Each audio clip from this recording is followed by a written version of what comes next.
আসসালামু আলাইকুম ভাই। ওয়ালাইকুম আসসালাম। কেমন আছেন ভাই? এই তো ভালো আছি আলহামদুলিল্লাহ। ভালো। ঢাকা থেকে আসছেন ঈদের সময়।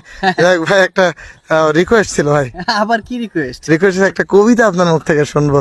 আমি তো কবিতা বলি না, আমি তো শিল্পী, আমি তো গান গাই। জানি তো ভাই, এই জন্য তো রিকোয়েস্টটা করতেছি ভাই, যে অসম্ভবকে সম্ভব করা আপনার কাজ, আমি জানি ভাই।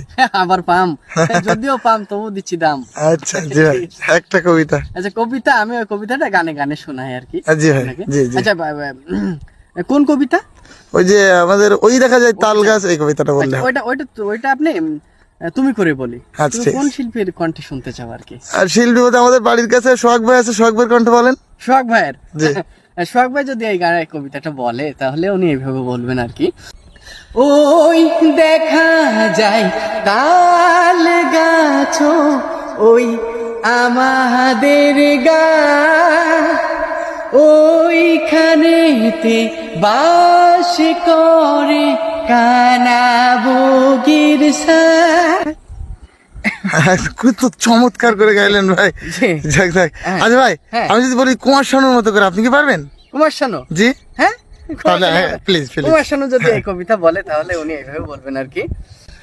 ওই যে দেখা যায়, ওই যে তাল গাছ, ওই আমাদের গা, ওইখানেতে বাস যে করে কানা বগির সা। ও বগি তুই খাস কি, পান্তা ভাত চাস কি?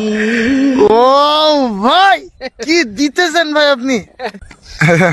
ভাই খুব সুন্দর সুন্দর ভাই। ভাই জি। যদি একটা মানে অন্যরকম বিকল্প কিছু ধরি তাহলে কি পারবেন? হ্যাঁ, পারবো না কেন? আমাদের তাহেরি হুজুরের মতো করে যদি একটু। তাহিরে হুজুর? জি জি আচ্ছা ঠিক আছে, আমি তাহলে শুরু করি। জি। তাহিরে হুজুর যদি এই কবিতা বলে আর কি। ওই দেখা যাই তাল গাছ, ওই আমাদের গাঁও, বাহ বাহ বলে ওইখানেতে বাস যে করে কানা বগির সাবগি, তোর লাইগারে আমার অঙ্গ জর জর মনে লইবে। এইভাবেই। চমৎকার ভাই, খুব খুব সুন্দর। আচ্ছা আচ্ছা আচ্ছা ভাই, জি। লাস্ট একটা। লাস্ট। হ্যাঁ। হ্যাঁ, অ্যান্ড্রু কিশোরের মতো করে একটু শুনতে চাই। এন্দ্র কিশোর? জি। আচ্ছা ঠিক আছে, আমি চেষ্টা করি। ওই দেখা যায় তাল গাছ, ওই আমাদের গা, ওইখানেতে বাস করে কানা বগির সা। ওই দেখা যায়